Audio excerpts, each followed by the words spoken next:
Council regular meeting, 5:30 PM Tuesday, November 12th, 2024, City Hall Council Chambers. Can everybody rise to say the pledge of allegiance?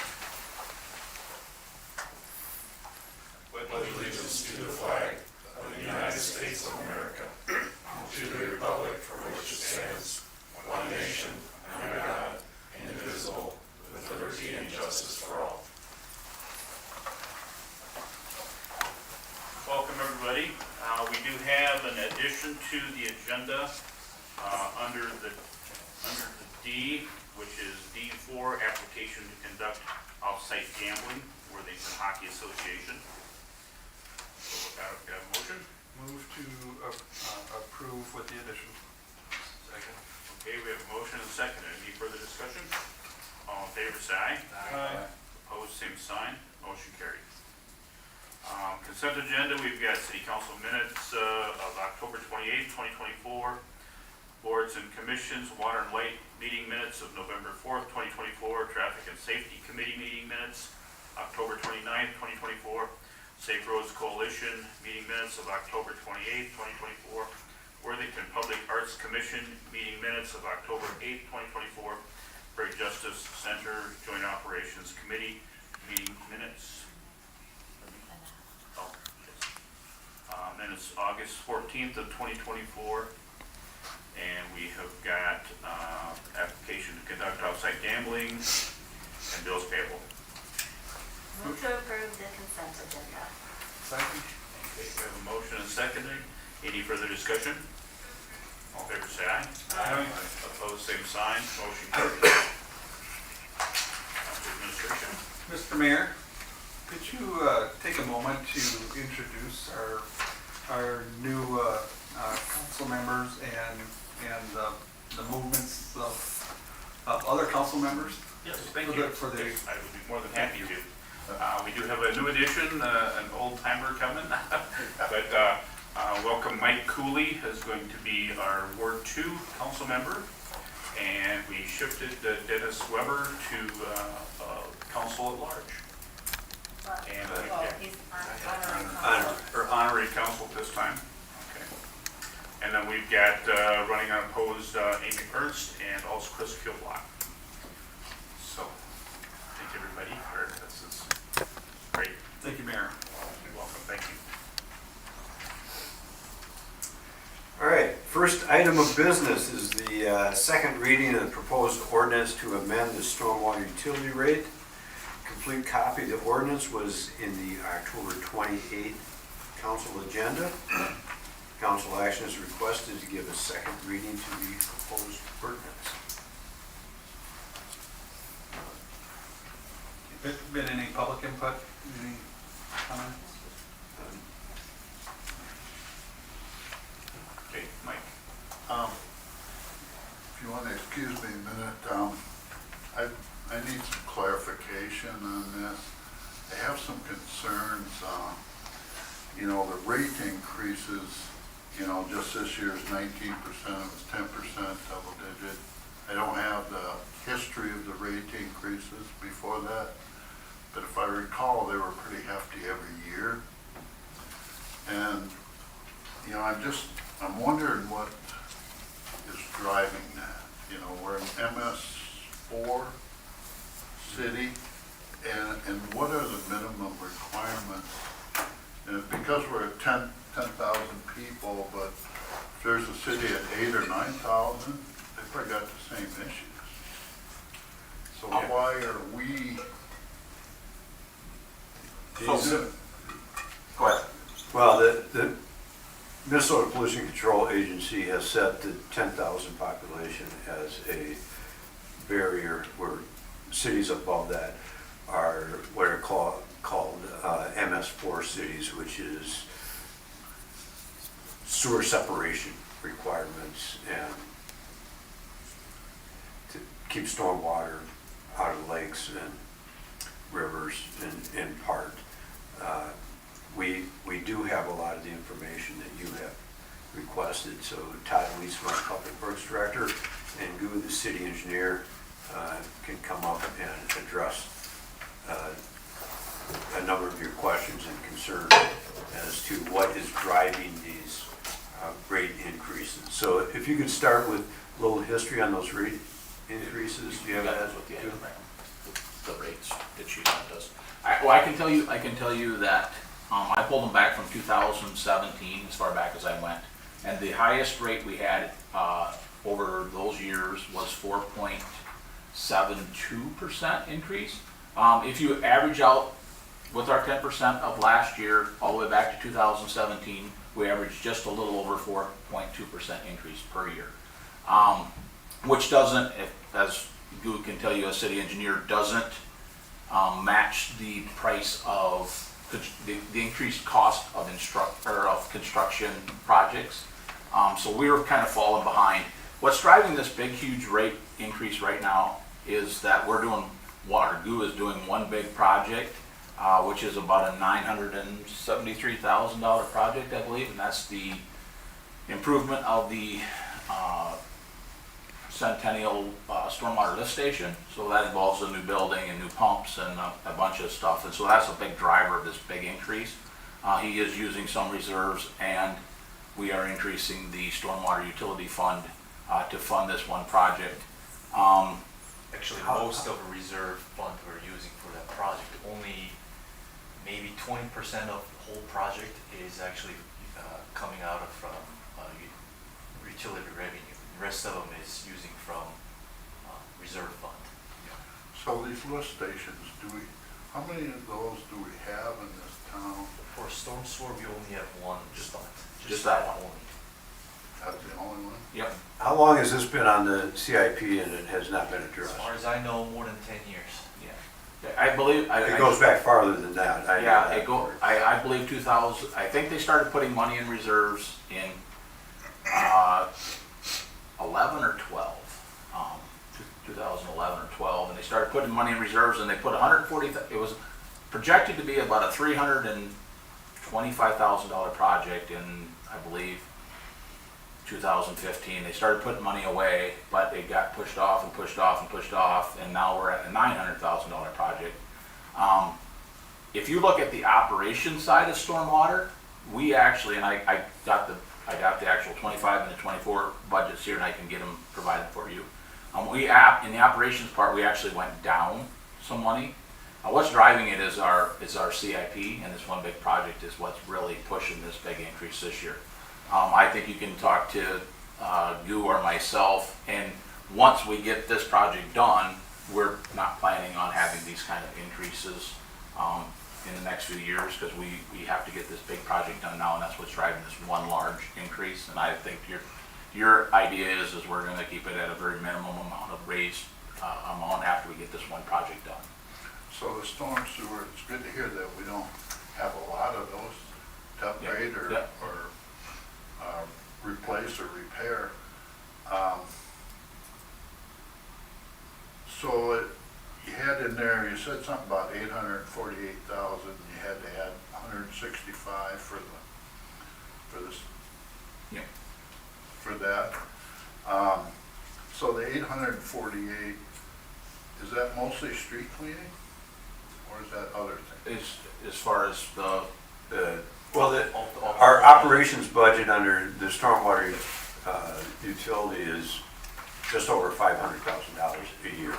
and Or that, street cleaning? Yep. Well, that includes storm sewers and storms and street cleaning.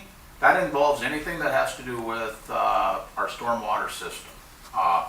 Part of it is the diversion channels and all of that, so that's all included in our storm budget. So cleaning out of those, Yep. those types of We- things?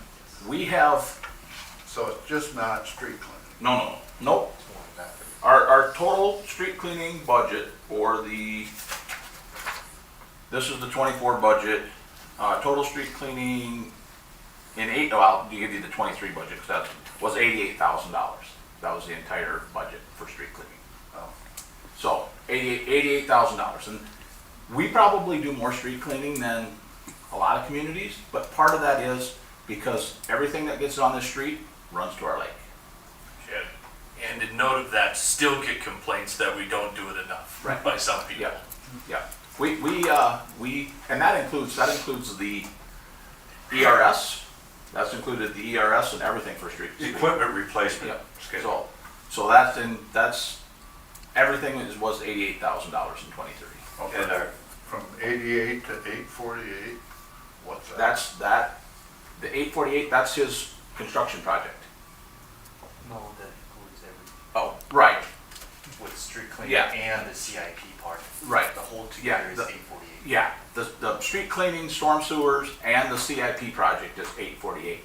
So you're cleaning the sewer, the storm waters, pipes and that kind of stuff, and Yep. the Catch ditches or catch Yep. basins Yep, all around Retention town. pond. Equipment replacement. yep. how many catch basins do you have? 300, so I want to say it was about 364 is what we clean every year. We hire a truck to do that. I have 66 storm catch basin structures and outfalls that are in need of repair. And we do about 10 a year. So, and usually we find more than that every year. So we're actually, And each catch basin costs about $5,000 to $8,000 to Yep. replace. yeah, and Each so. one of them. Yeah, so you're talking, we probably got $400,000 or $500,000 worth of catch basins to fix that we're not fixing at this time. We're going to limp along because we can't increase the budget any more than what we are. So we're just trying to keep, we're trying to do the best we can. And it's gonna cost money to fix all these things, and we know we can't do it all at one time. He's trying to get his big project done, and then we'll at least have money to work on some of these smaller things as we move along. Well, that's good news, you know. I was thinking lift stations, I thought we had a lot more, but maybe those are. Those are sewer, sanitary. sanitary. Yep, Sanitary Yep. sewer, yep, and that's a different budget. Yep. Yes. Yep. That's a Not funded utility, by the- yep, yep, that's utility department. yep. Okay. This is basically everything that runs to the lake and to County Ditch 12. But, And Whiskey Ditch. well, Whiskey Ditch runs to the lake. Yeah, they run into Whiskey Ditch. They eventually end up in the lake. I'd say 80% of our storm sewer catch basins end up in the lake. So, You know, there's a lot more to it, you know, than just street cleaning. no, that's a minor part of it. Yeah, because I was gonna say, you know, when they come by my house, it looks like they're just polishing the pavement, you know? So I was We just, picked up all those walnuts not very far from your house. Those of us who walk greatly appreciate what you guys do. okay, Yeah. We, and you know, right now we're running 2 street sweepers, 8 hours a day, 5 days a week to try to clean up, to keep ahead of the leaves. So, I mean, and we do a lot of it with part-time help. so So, a lot of our problems that are coming to fruition right now is because we relax on fixing stuff in the Yep. past, infrastructure. Correct. infrastructure. Yep, and we have a lot of it. And what I've told you and what you've told you or talked about is just a tip of the iceberg of what we've got out there that we have problems with. And we can only fix what we've got funds for, and that's where we're at. And so who funds this stormwater utility? Is there a better way to fund it, or are we? The benefit of using a utility is that all properties pay an equitable share. And the tax levy, tax exempt properties don't contribute anything towards that. So I think it was around 2005 or 7 that the stormwater utility was implemented. So that it shares the cost that every property benefits from, the infrastructure everyone benefits from. Every property then pays an equitable share based on our formula that was established back at that time. So rather than just this cost would be incurred in the general levy and then paid just by those properties that are taxable. So the benefit of having it as a utility is everyone is paying for it rather than just those taxable properties. Same thing, then several years later, the city implemented a streetlight utility, same premise. All the properties that benefit from having streetlights pay a share of it. So what about apartment buildings? You know, you They- got a 40 unit or a 24 unit? The And formula they're- is based on the acreage, and so bigger Size of the acreage property. it is, they pay a little bit more to utility rate. It's commercial pays a little higher rate. It's Residential- generally by square footage of your parcel. Now with single-family residential, for ease of computation, every single-family residential property is considered to be 1/4 of an acre. So every single-family home property pays the same monthly amount. Then you get into different classifications of property, whether it's recreation or industrial, commercial. They have different per square foot or per acre rates, and then they're computed by the acre. And properties that have large green space get credit for the green space, so they're not charged for the total acres. If you have a 5-acre commercial parcel, but 2 acres may be grass, they are given credit for that green space because theoretically rainwater is not running off into the street off of the green space. So Also, we it's, actively look for grant money too, that's funded by state or federal. One of the 2 ponds that we're trying to put on behind the W2, that comes, we funded from state partially to purchase that land. So not only from the utility revenue, but there's always funding available out there. We're actively looking for that funding opportunities. And we did do couple big projects where we got federal funding. Yeah, the stormwater diversion project. yeah, and that was more flood mitigation. Flood mitigation, yeah. The pond that's behind the strip mall next to Walmart, out in that area. And then we start downstream and then work our way back upstream. We've done, I say it's 2 projects, our consultants say it's 3 projects, but it's 2 projects. We, after that basin was constructed, then we could start coming back upstream. We did improvements at the Oxford Street crossing. That was a major project. We have 1 more phase that we're in the preliminary planning stages of that would complete that flood mitigation, and then would take all but, I think, 2 structures out of the floodplain when we're able to complete that, so. And there was some stormwater utility funds that were used for that flood mitigation too. There was a matching amount that had to go in. It was it wasn't anything as close to what we got federal funding for. But So, and I think you brought it up to me, Steve, about when we do reconstruction of streets, there's some stormwater increments under. No, that is actually funded under street budget, because up to a certain size of the pipe, it's considered street water off, not from the outside of the street. So it's not, that part of the pipe doesn't come out of stormwater utility.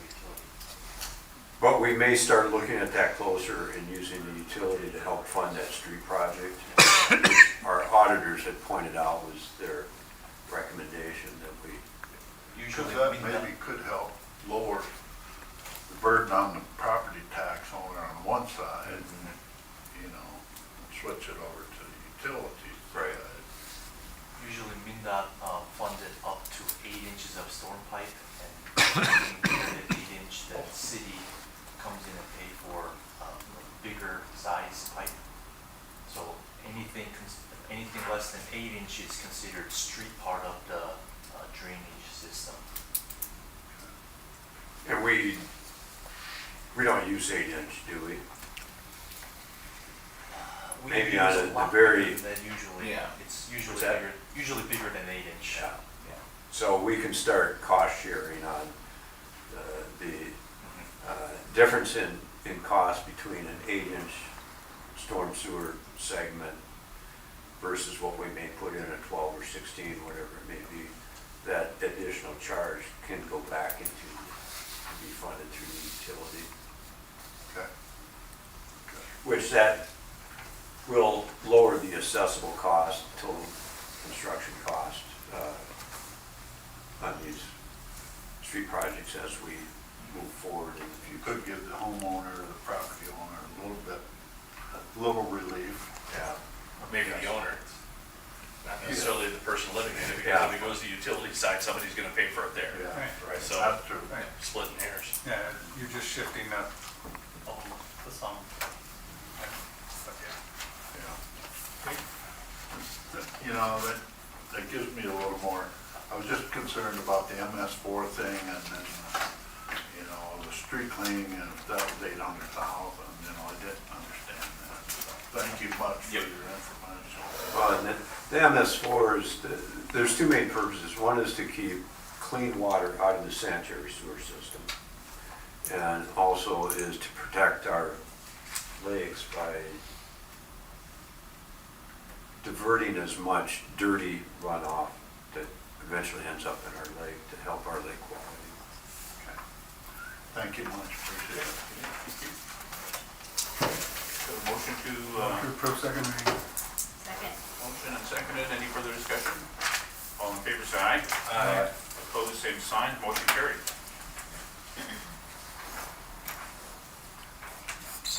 Ready? Public Works, yes. I only have one case item, and it's adopt resolutions accepting park bench donations. The Park and Recreation Advisory Board has received requests from 4 parties to place benches in city parks and along those bike trails. The requests are as follows: Lenny and Carol Kruger to place a bench in Slater Park in the memory of Gene and Mary Platt. The Worthington High School class of '68 to place a bench along the West Oxford Trail. Don and Maria Bashy family to Marcia. place. Marcia Pesci. Oh, didn't I say that? Don and Marcia? So Maria. Oh, sorry. Don and Marcia Bashy family to place a bench along the Lake Avenue Trail in honor of Don and Marcia Bashy. And Dick and Shirley Frisch family to place a bench along the Olson Park Trail in honor of Dick and Shirley Frisch. The applications and resolutions accepting the donation of the benches are included as Exhibit 1 through 4. And the donations meet all the requirements as set forth in the park donation policy adopted by City Council. The Park and Recreation Advisory Board recommends the City Council accept the donations. Council action is requested. Move to accept with thanks. Second? Okay, we have a motion and seconded, any further discussion? All in favor, say aye. Aye. Opposed, same sign, motion is carried. Thank you. Thank you.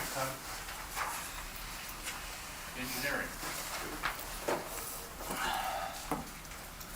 Hello, first case item is receive feasibility report and order a public hearing on East 9th Avenue street improvement. On October 10, 2023, during the council meeting, the council passed a resolution to order a feasibility report on the East 9th Avenue sanitary sewer extension project. The council is requested to receive the report and order the improvement hearing required by State Statute 429 to proceed with the assessment project. Included as Exhibit 1-1 is a feasibility report on the proposed improvement of the East 9th Avenue Street Improvement Project from 10th Street to 11th Street. The proposed improvements involve replacement of sanitary sewer main, sanitary services, water main, water services, regrading, and pavement restoration. Assessment will not commence until the full scope of work is completed. The report provides comprehensive information on the proposed improvements, including cost, funding, estimated assessment rates, and the city's share along with the related improvements. Staff recommends that the council accept the report and passes the resolution shown in Exhibit 1-2 to receive the reports and call for hearing on the proposed improvements. These hearings are scheduled to be held at the December 9, 2024 council meeting. I believe there's some residents from East Ninth Avenue who would like to speak if they have a chance to. Sure. But yeah.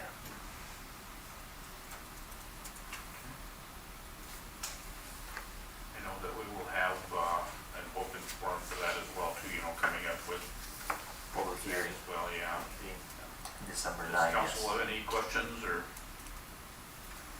Just so everyone understands, this step, as mandated out of statute 429, is one of the steps that the city is required to go through to proceed, or not to proceed, or at least keep moving forward on an accessible project where property owners would be eventually assessed.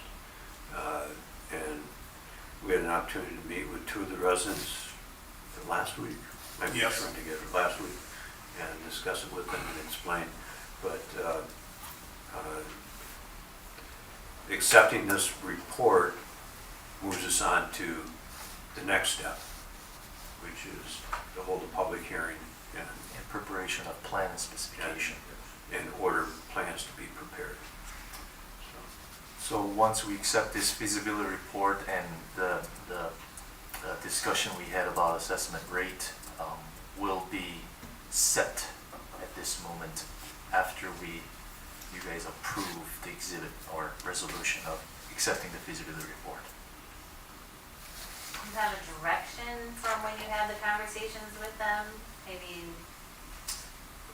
I think invite one or both of them to come up, and if you want to. I'm willing to go first, I guess. Okay. Just state your name when you sit down. Wayne Verdorn, I live at 1012 East 9th Avenue. After visiting with Steve and Goo, I was a lot more enlightened.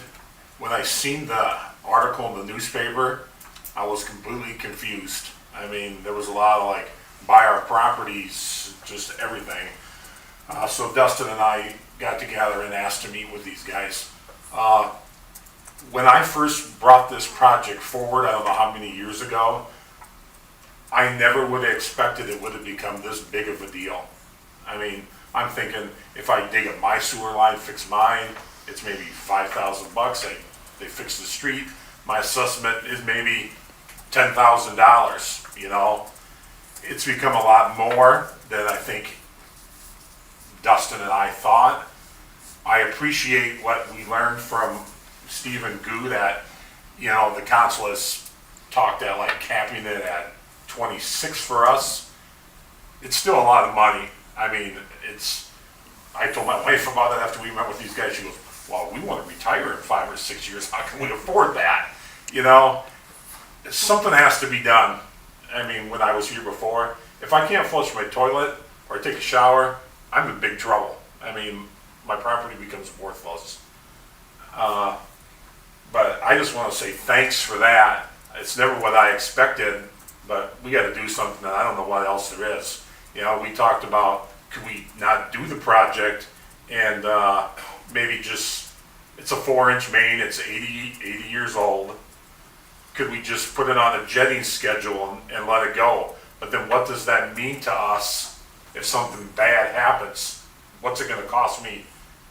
I just asked Goo what part of, he emailed us some numbers, what part would be the cost if we just replaced the sewer line and we didn't do anything else there?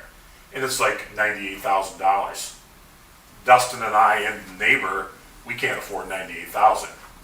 I mean, I was hoping that number was gonna be lower, that maybe we finance it ourselves, but that's not a possibility neither. Any questions for me? I mean, I'm thankful it's capped at 26 because, not that I like that number, I wish it was a lot less, but. it's a lot lower than where it started. Yeah, no, I know after you guys made it a fair value, what it is, what the value is to our properties. I don't like it, but I gotta take it if that's all I can get because I gotta have sewer. The reality of it is that, virtually everybody else in the community, the property at least, at some point in time when these services were done and done correctly for them, they all were in that same boat. yeah. The hard part is that the city took that alleyway, that is the street you live on, and paved it with old stuff in it that was never intended to last as long as it has and needs to be repaired, as others are all along the route. To get there, to do that today, after it was just conveniently done without being really done correctly, now we're at today's costs and today's reality of what it is, and our feeling, at least when we went forward with this portion of it to get it to that number, was we have to be fair and realistic in this. You talked about that when we were here before. Yeah, I get it. It's all about being as fair and realistic as possible for you guys and the other homeowner there, that you didn't choose to do this, but you also chose to buy a property that you could easily assume, like every other property in the city, had these things done and done to a workable, consistent fashion. It had not been. It has not been. We need to get it to that point. I think we need to get it to that point to be consistent, as is the rest of the community. You know, delaying it, Dustin and I talked maybe a little bit today on the phone, delaying it a few more years doesn't do, maybe it could do us some good if we could quick sell our properties, but now that it's been in the paper, the cost is laid out there for everybody to see. And we've already heard about cost of projects going up, and I know with my work at the school, the longer you wait, the cost of construction keeps going up.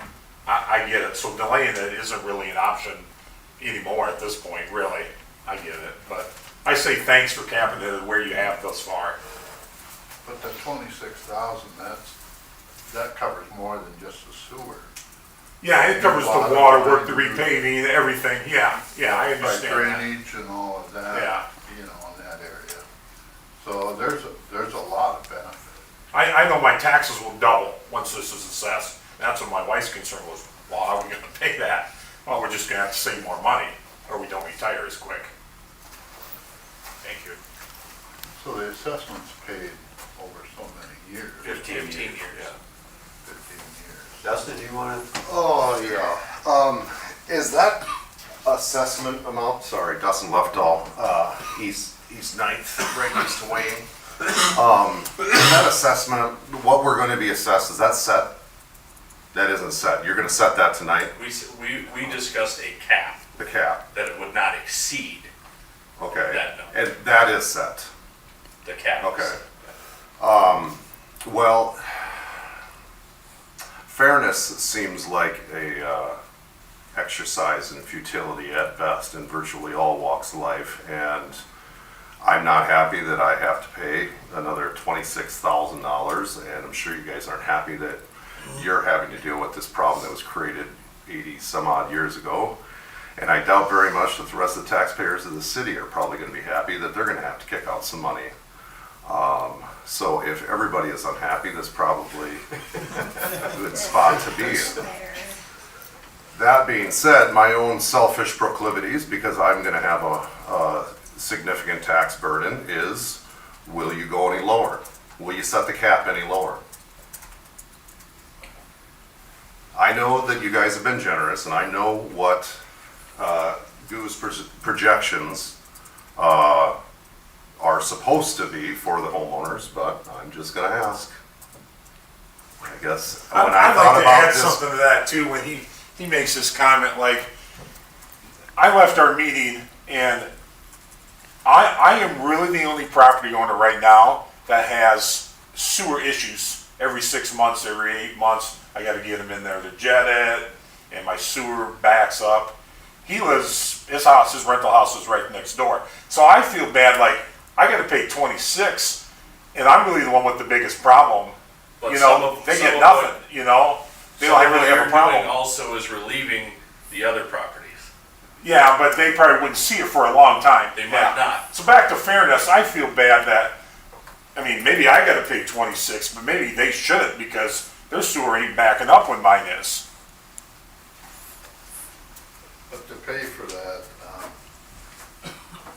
much extra in percentage is the taxpayer in Worthington paying on this project? About Versus, 78, about 78%? Today, was it 20, Oh, yeah, it was about 22 point, was it 22? Or about was it? 22% is the assessment in this project. That's for the 22%. taxpayer. 73% 73. would be general taxpayers, so they're paying the majority of your costs. Yeah. And on a normal project, Normal project. road, Road project usually comes down to about 75% city share. But this is unique because 67% city we're share. basically, we're doing a short block, but there's only 3 properties to Yeah. share the Yes. cost. Normally, you would have maybe a dozen properties that would share that. I'm just trying to demonstrate that you're getting a really good deal, I think. You know, and the general taxpayer in Worthington is paying a lot more to keep your accessible rates, you know, in line, you know, sensible for your property. So, you know, I don't know if it's much, if you can go much lower, you know. I didn't think that it would hurt to ask. It saved me a couple thousand I'd bucks, ask. and it was worth asking the question. Well, and as we talked last week, the numbers that we have, the estimates that we have, capping it, establishing a cap, if the total project cost comes in lower, your assessable cost will go lower. But we're not, I don't want to give you any false hope that that may actually happen. But Right.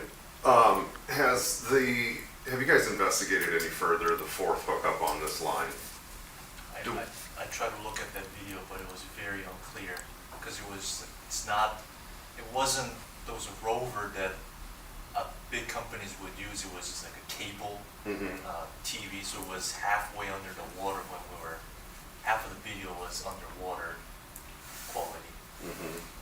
So when it gets to the end where you might say a 4th one might exist there, it was very unclear to see what's going on. Justin raised the question, he thought there may be a 4th property that discharges into this sewer, which We did look at the sewer permit, but from the permit that was issued in late 60s, that was to 11th Street For that property? for that property. But in between, if someone were to change the direction without permit, that might have happened, but not in our system. And As we go through the construction, and if we find an active sewer line connected to that line, we might be able to split all that cost to 4 instead of 3. Yet, I don't know if that 26,000 cap, adding another person at 26,000 cap still doesn't cover the entire cost of construction and all the cost.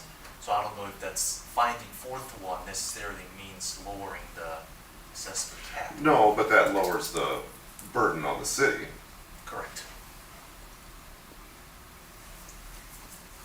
And so that's, at this point, that's the plan, to just dig into it, As we go, correct. to determine whether or not there's a 4th one. Neenkirk ran a camera down this years ago, and Jared said that there's a 4th line feeding into this. It doesn't look like it is a manufactured fitting, more like they pounded a hole and stuck a pipe in there, is how he described it, and that, you saw that? So I've seen this sewer line taped maybe a couple times. Neenkirk did it for myself once personally, and then did it, I think the bill went back to the city when Jared did it. And then I watched when the gas company did it as well, when they were doing the gas work. And I recall from watching the video that there is, I don't know if there's a 4th one, but there is one that's really rough, where there's a pipe coming in, and it looked like it's not a manufactured fitting, where they just knocked a hole in there. And whether that's where my sewer plugs, I don't know, I don't think so, but so to speak to that. From what I've seen, there is one that's roughed in there, really rough into that line. And that, for us, we go off of what our engineer No, I get it, yeah. sees and what has been told, and that, I mean, we've gone off of exactly what they've told, and they're gonna find it in the project when they do it. And if that's the case, if there is an active one, it's either gonna get taken out, and then that person's gonna have to deal with that issue at whatever time, or it's gonna be brought into the mix, and yes, like you said, it is going to take burden off of the total project, but we felt the fair number for, specifically for you guys on that street, being it's only, let's just say 3, even if it's 4, 26, considering what it would be on a normal project of that size with that much linear foot of product used to do it, it was a lot more. And that's why we, no matter how many, it may potentially help the burden of everyone else. But for you, we felt that the fair number was. Yeah, I taken know, linear foot. it probably looked like a little bit of a gift horse mouth looker by even asking that, but again, If you don't ask, you don't know. that's exactly right, if I hadn't asked. I discredit you So- none for saying it. That's legit. Yep. Okay, all right, well, thanks for hearing from us, you guys. Thank you, thank you.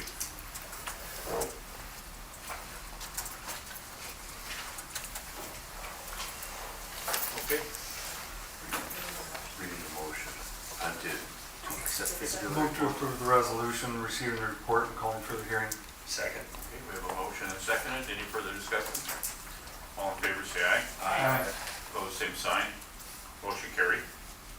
My second item is resolution of support active transportation infrastructure program grant application for East Okabena Lake Trail.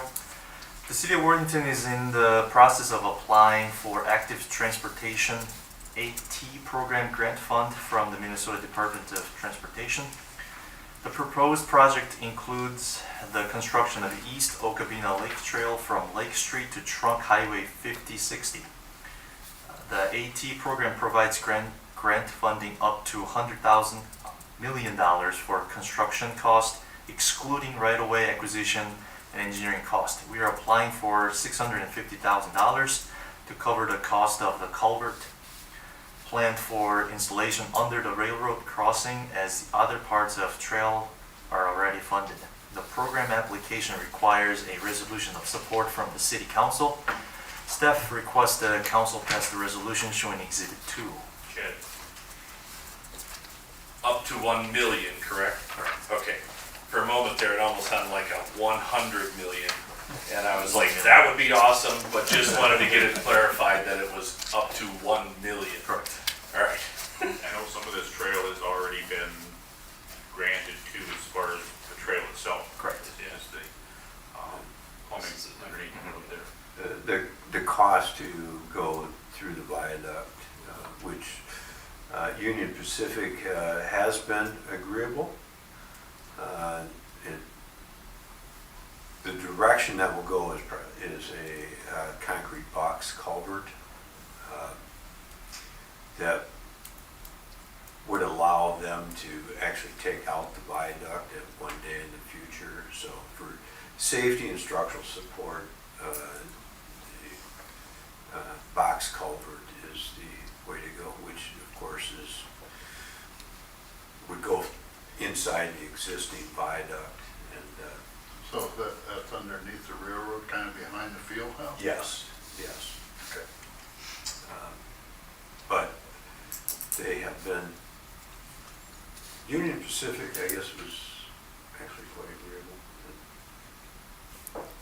I move to adopt the resolution so we can hurry up and get the project done before they possibly change. Second. All right, we have a motion and seconded. Any further discussion? All in favor, say aye. Aye. Opposed, same sign. Motion carried. Next one is for the same application, but for a different project. The City of Worthington is in the process of applying for active transportation AT program grant fund from the Minnesota Department of Transportation. proposed project includes the construction of the Centennial Park Trail from 10th Avenue to Cynthia Avenue. The AT program provides grant funding up to $1 million for construction costs excluding engineering costs. We're applying for $350,000 to cover the cost of the pavement restoration. This project is already placed in next year's CIP to be constructed. The program application requires a resolution of support from the City Council.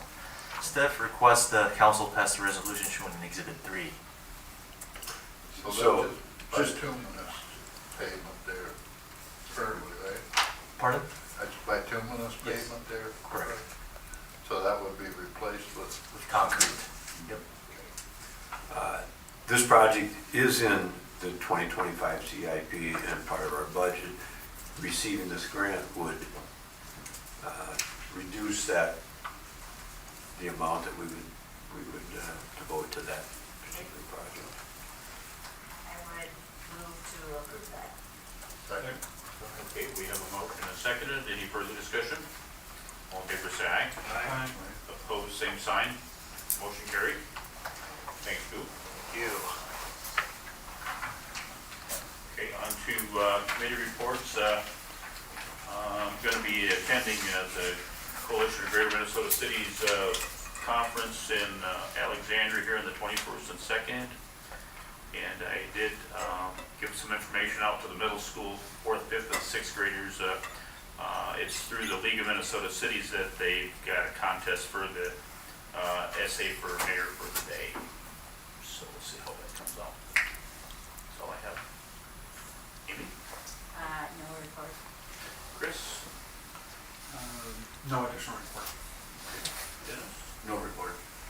Mike? No. Okay. Chad? Two quick ones. We had a joint transit board. The what feels like I don't know how. Yeah, I seem to find never-ending sagas. The never-ending saga of can we shut down the routed city bus route, which has next to no passengers compared to Dial-A-Ride, to put the bus into that, needs to go through a study in order to appropriately distribute the funds possibly to another source for the buses and the routes or the program that they're involved in. So it's going to go through their bureaucratic assessment. I said that as nicely as I could. Parks meeting. We had a parks meeting, as many of you know, for the last couple of years, and in last year's budget, we already approved new equipment for the skate park because the stuff that is there is so worn out, it's unbelievable. There are numerous, had reports again from another person who was there just in the last week or so. There are numerous screw heads and all kinds of stuff going out on that. We approved in the budget last year. We're finally getting to it. We've worked with the people who have been trying to raise funds and doing all of that. Some of them, including the organization that was looking for grants and all that, have fizzled and fiddled away. There are really no other funds out there that have been found. We already designated a chunk of money. Todd and the parks crew, Scott, have found new equipment. It includes more equipment that it is from advanced levels to very remedial levels or beginner levels. Would be more equipment than we have there. It is new, it is functional, it will not hurt anyone because of the function of the equipment. I'm not going to say that because I've ridden a skateboard and anything can happen. But it will be much, much better than the worn out, tired 20-year-old equipment that is there. So we approved the plan. It's already been approved in our budget, but I thought I should let you know that it's going to happen. So one other thing that will be added to that, we have roughly $190,000 in the total budget. The project should, barring any catastrophes, come under that. That includes taking that surface, which is like a broom finish or a brush finish, and sanding that down to more of a smooth finish, which is better for the equipment, the skateboards, the wheels, and for road rash. If and when inevitably you wipe out. So we will see new skate park stuff hopefully early in the spring. The stuff has been ordered. It is nice, colorful, and there will be even more than we have now. So skate on, wear a helmet. Does it change the size as well? Nope, size will stay the same. It's already gonna be laid out on there, but we'll be able to add more because of the functionality of the new equipment and the rails and the banks and stuff like that.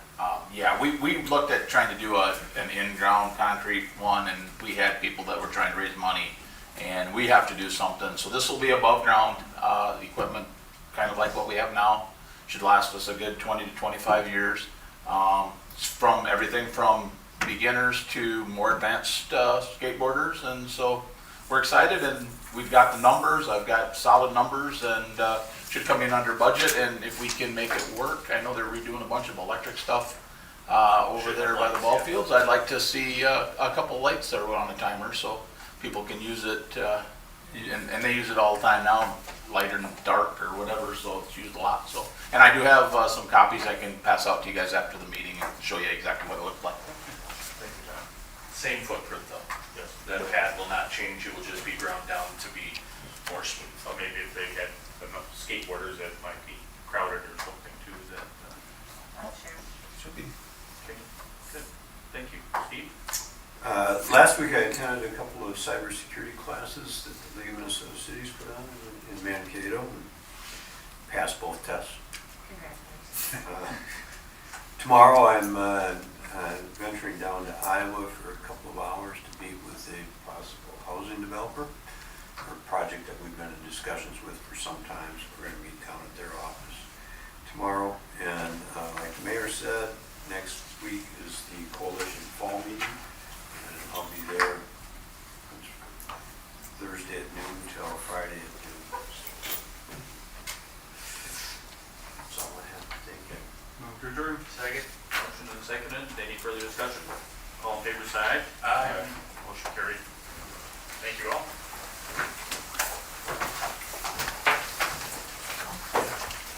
I will just pass it out. Yes. That's what it was.